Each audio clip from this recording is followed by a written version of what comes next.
Please review the disclosures. Nothing written, expressed, or said here should be looked at as investment advice or an admonition to buy, sell, or trade any security or financial instrument. The Lund Loop is for informational purposes only. Hey everybody, welcome to the Daily Update for Thursday, October 9th, 2025.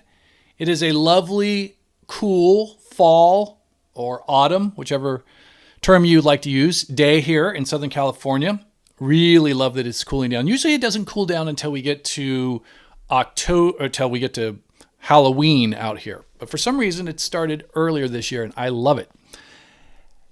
Okay, that's the weather report. So if you are a paid Lund Loop subscriber, please look into the Discord. There's so much value and there's so many smart people and there's so many great ideas in there. If you're not a paid Lund Loop subscriber, become one. It's the best ROI you can find in the market, and you will get an email immediately that will give you access to the Discord, plus the daily update, the full daily update, the deconstructing a trade, archives, everything, the whole schmear, as they say. All right, so I want to talk, before we get into the action today, I want to talk a little bit about risk tolerance, because sometimes I get this question about risk tolerance. You know, what's your risk tolerance? Why did you do this? What's your sizing on this?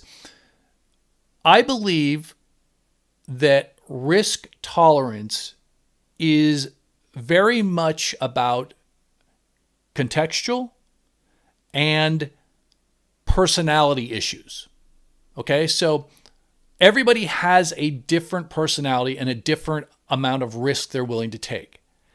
And that amount of risk that they take depends on the context. Now, what am I talking about? Well, let me back up for a minute. One thing that I see a lot with traders is someone comes in and they think that they are a certain type of trader.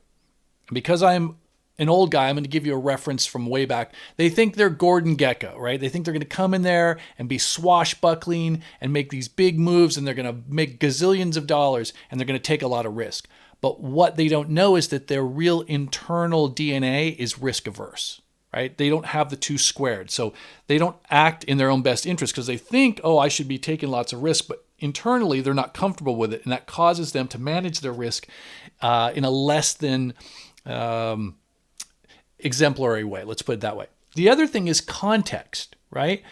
Your risk and the amount of risk you're willing to take depends on the specific context. So let me give you an example here for myself. Today, 11:03 a.m., I said I'm taking 185 Palantir Lottos for tomorrow. That's $185 calls. Now, why did I do this? Okay, I did it for a number of reasons. One, I like the action in Palantir. I like that twice it's come down to this level and pushed off. I like that it was red at this point and pushed back. I like that it put in a higher low here, right off of yesterday's low. Okay, this is a productive chart. This is also a hot stock, a stock that could gap up, 5-10%. So I like that. Now, what's a lotto? Well, a lotto is an option that's out of the money, that's short expiration, so it's expiring tomorrow, and it's something you're hoping to get a big move on, right? When we do lottos here, and I'm not suggesting anyone do lottos. Again, this may not be your risk tolerance, but when you do a lotto, you're not just looking for a little profit or 100% profit. You're looking for 200, 300, 400% profit. That's the whole thing. It's a lottery ticket. You don't spend $2 to get a lottery ticket hoping you win $5. You spend $2 to hope you win a few million. All right, so took this lotto. Now here's some more context. This has been an amazing year. I'm at my highs for the year. I'm doing this with a little bit of change, right? I'm doing it with some house money. It's a fixed risk, right? So all these different things are involved here in terms of my risk comfort with this position. All right, so let's fast forward a little bit here. 45 minutes later, those lottos doubled, up 100%. Okay? Palantir was right here when I bought them, and it just ripped. And it ripped basically up into, the close to the all-time highs. Yet I did not sell any of them, right? I sold none.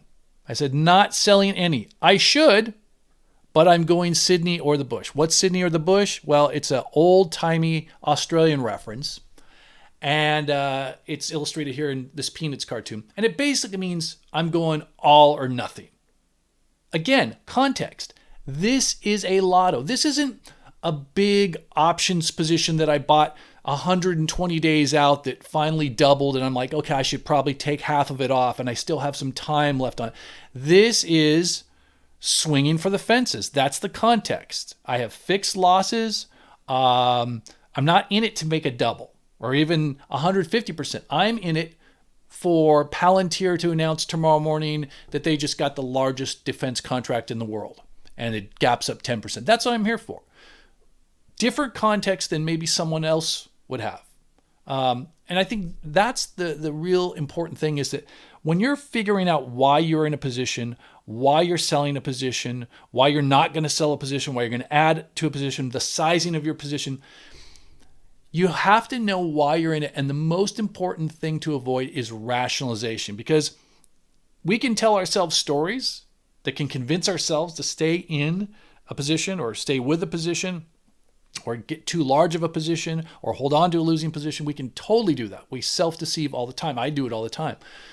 But if you really truly understand why you're in a position, what the context is, what the risk you're willing to accept is, and you're okay with it, there's almost no type of risk that is inappropriate, right? And that's why I say risk tolerance isn't a one-size-fits-all situation. So, all right, hopefully that was helpful. Let's take a look at the action today. Boy, I tell you, if this is the best the Bears can do, they're in trouble.